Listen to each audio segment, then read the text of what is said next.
As we were getting ready to do this next section, there's a bit of trepidation because we're about to do something we've never done. Anna and I both have a lifetime of boat experience, but it's been on small lakes, rivers, and Great Lakes, but sheltered waters, somewhat sheltered waters of Georgian Bay. So to be out on the ocean and to now be going around or planning to go around Cape Caution, it was a whole different thing. For anyone that doesn't know what the relevance of Cape Caution is, it is a point that is fully exposed to the open Pacific Ocean. There's no landmass from that point. If you draw a line straight west, or approximately straight west, there is no landmass until, I think, Japan. Somewhere along the way there are a few islands here and there, but anyway, there's nothing to stop the waves. So you have this massive fetch where the waves can build, and there's currents and a whole bunch of other factors. So it's a little daunting, and as newer boaters, newer to the coast and to ocean sailing or boating, it was a little daunting. So we were checking things and verifying things, and the whole process of planning the route around there, I did some research, and there's lighthouse stations where the lighthouse keepers, they do reports multiple times a day, and then there are buoys that will record the wave height and frequency and I believe wind and everything, and you can go onto a website and check that. So we made up a chart that you can fill out with that information and use it to plan what you're going to do. So you can actually look at a forecast of what's expected, and then right before you leave you can get real-time reports. So we were looking at a couple of different ocean buoys that were giving information. So we were looking at these buoys that would give us a reference as to what was going on offshore and what was closer to the mainland, so that we'd have some idea of the sea state and we could choose as we headed out. And our parameters were to try and keep it down to about a 2-foot sea state with a minimum of 2 seconds per foot. So if it was a 2-foot sea state, you wanted 4 seconds between the waves. Anything closer than that, and it's just horribly uncomfortable. Bit of a foggy morning, a bit of a swell coming through. Making way with 2 chart plotters, radar, and 2 of us on watch. And we're doing our horn soundings, which we're probably due for one now, every 2 minutes. For about 5 seconds. The conditions are supposed to be right around what we were hoping for, but easing or improving as the day goes on as far as the sea state.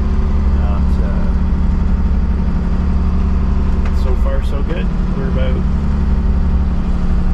half an hour into the trip so far. We are officially exposed to the Pacific.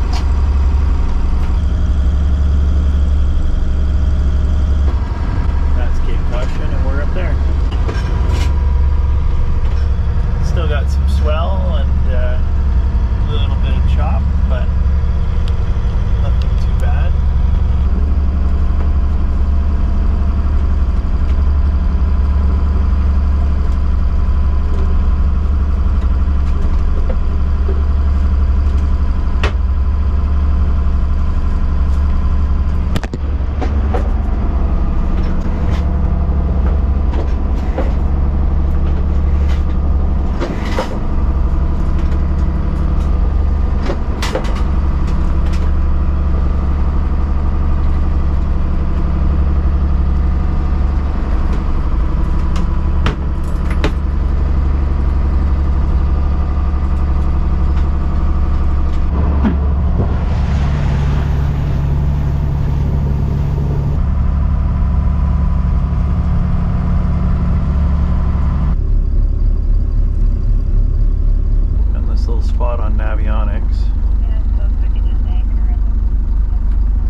Feeling though, if we can get in here, we'll have it to ourselves.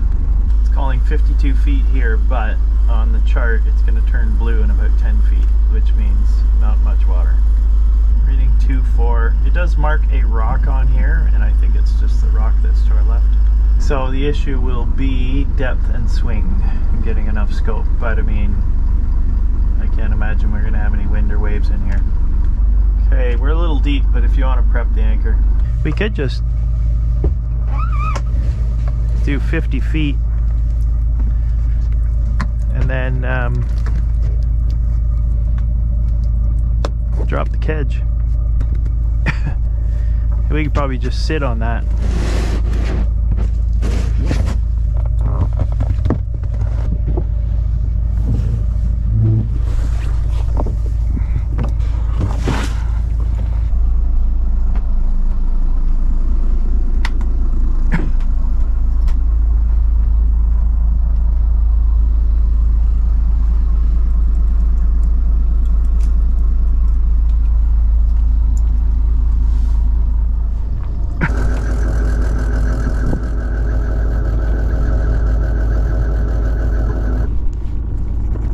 So what I'm doing is I'm using this line so that when the line comes up, we know the kedge is there, and we don't have the kedge and the loop all trying to come up at the same time. The kedge is a weight added to your anchor rod to help stabilize it. We're using it where the chain ends and the cable begins. It is important to understand how to use these and be careful when you use them. So do your own research. Don't use my advice as a guide. Okay. So now when that comes up, we know, oh, the kedge is coming. Right. We can pull the kedge up by hand, cleat it, so that we can then maybe lift it over outside the cable.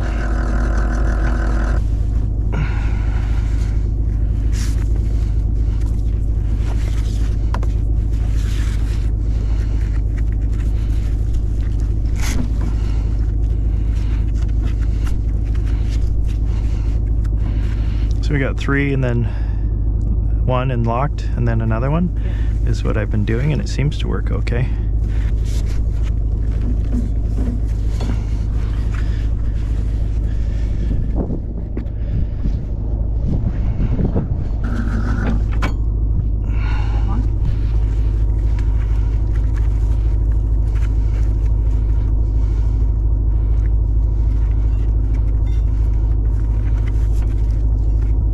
So you see how that rolls over?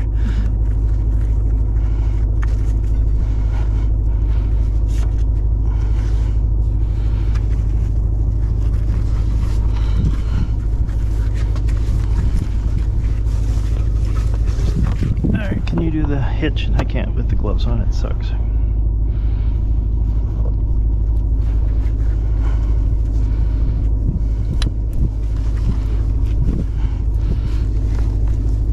That's good.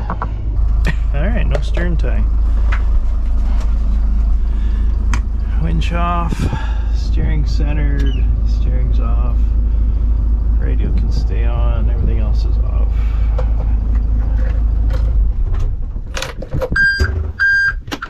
Penta's off.